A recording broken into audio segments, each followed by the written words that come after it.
ಹಾಸನ ಲೋಕಸಭಾ ಕ್ಷೇತ್ರದ ಹಾಲಿ ಸಂಸದ ಹಾಗೂ ಹಾಸನ ಲೋಕಸಭಾ ಕ್ಷೇತ್ರದ ಮೈತ್ರಿ ಅಭ್ಯರ್ಥಿ ಪ್ರಜ್ವಲ್ ರೇವಣ್ಣ ಅವರ ಲೈಂಗಿಕ ದೌರ್ಜನ್ಯ ಪ್ರಕರಣ ದೇಶದಾದ್ಯಂತ ರಾಷ್ಟ್ರಮಟ್ಟದಲ್ಲೂ ಭಾರೀ ಸದ್ದು ಮಾಡಿದ್ದು, ನಿನ್ನೆ ತಡರಾತ್ರಿ ಪ್ರಜ್ವಲ್ ಅರೆಸ್ಟ್ ಆಗಿದ್ದಾರೆ. ಇತ್ತ ಪ್ರಜ್ವಲ್ ಬಂಧನವಾಗ್ತಾ ಇದ್ದಂತೆ ಗೌಡರ ಕುಟುಂಬ ತೀವ್ರ ಮುಜುಗರವನ್ನು ಅನುಭವಿಸ್ತಾ ಇದ್ದು, ಭವಾನಿ ರೇವಣ್ಣ ಅವರು ಸಹ ಬಂಧನದ ಭೀತಿಯಲ್ಲಿದ್ದಾರೆ.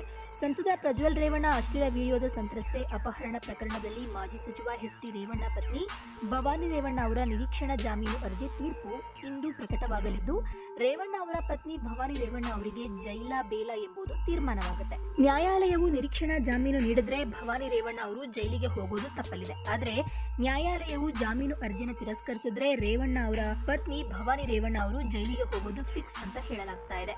ಈ ಪ್ರಕರಣಕ್ಕೆ ಸಂಬಂಧಿಸಿದಂತೆ ಎಲ್ಲವೂ ನ್ಯಾಯಾಲಯದ ತೀರ್ಪಿನ ಮೇಲೆ ನಿಂತಿದ್ದು, ಇಂದಿನ ತೀರ್ಪು ಸಾಕಷ್ಟು ಕುತೂಹಲವನ್ನು ಮೂಡಿಸಿದೆ. ಮಹಿಳೆಯ ಅಪಹರಣ ಕೇಸ್ನಲ್ಲಿ ಮಾಜಿ ಸಚಿವ ಎಚ್.ಡಿ. ರೇವಣ್ಣ ಅವರು ಬಂಧನಕ್ಕೊಳಗಾಗಿ ಜಾಮೀನು ಪಡೆದುಕೊಂಡಿದ್ದಾರೆ. ಇದೀಗ ಭವಾನಿ ರೇವಣ್ಣ ಅವರಿಗೂ ಬಂಧನದ ಭೀತಿ ಎದುರಾಗಿದ್ದು, ಇವತ್ತು ನಿರೀಕ್ಷಣಾ ಜಾಮೀನು ಅರ್ಜಿಯ ತೀರ್ಪನ್ನ ಜನಪ್ರತಿನಿಧಿಗಳ ವಿಶೇಷ ನ್ಯಾಯಾಲಯ ಕಾಯ್ದಿರಿಸಿದೆ.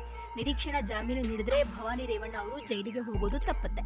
ಆದರೆ ನ್ಯಾಯಾಲಯವು ಜಾಮೀನು ಅರ್ಜಿನ ತಿರಸ್ಕರಿಸಿದ್ರೆ ಜೈಲಿಗೆ ಹೋಗೋದು ಖಚಿತವಾಗಲಿದೆ. ಇನ್ನು ಹಾಸನ ಹಾಲಿ ಸಂಸದ ಪ್ರಜ್ವಲ್ ರೇವಣ್ಣ ಅವರ ವಿರುದ್ಧ ಮಹಿಳೆಯರ ಮೇಲಿನ ಲೈಂಗಿಕ ದೌರ್ಜನ್ಯ ಪ್ರಕರಣದಲ್ಲಿ ಬಂಧನ ಭೀತಿಯಲ್ಲಿರುವಂತಹ ಪ್ರಜ್ವಲ್ ತಮ್ಮ ವಿರುದ್ಧ ದಾಖಲಾದ ಎಲ್ಲಾ ಪ್ರಕರಣದಲ್ಲಿಯೂ ನಿರೀಕ್ಷಣಾ ಜಾಮೀನು ಕೋರಿ ಸಲ್ಲಿಸಿರುವಂತಹ ಅರ್ಜಿಯ ವಿಚಾರಣೆಯೂ ಸಹ ಇವತ್ತು ನಡೆಯುತ್ತೆ. ಸಿಐಡಿ ಪೊಲೀಸ್ ಠಾಣೆ, ಹೊಳೆನರಸೀಪುರ ಮತ್ತು ಸೈಬರ್ ಕ್ರೈಂ ಠಾಣೆಯಲ್ಲಿ ದಾಖಲಾದ 3 ಪ್ರಕರಣದಲ್ಲಿ ನಿರೀಕ್ಷಣಾ ಜಾಮೀನು ಕೋರಲಾಗಿದೆ.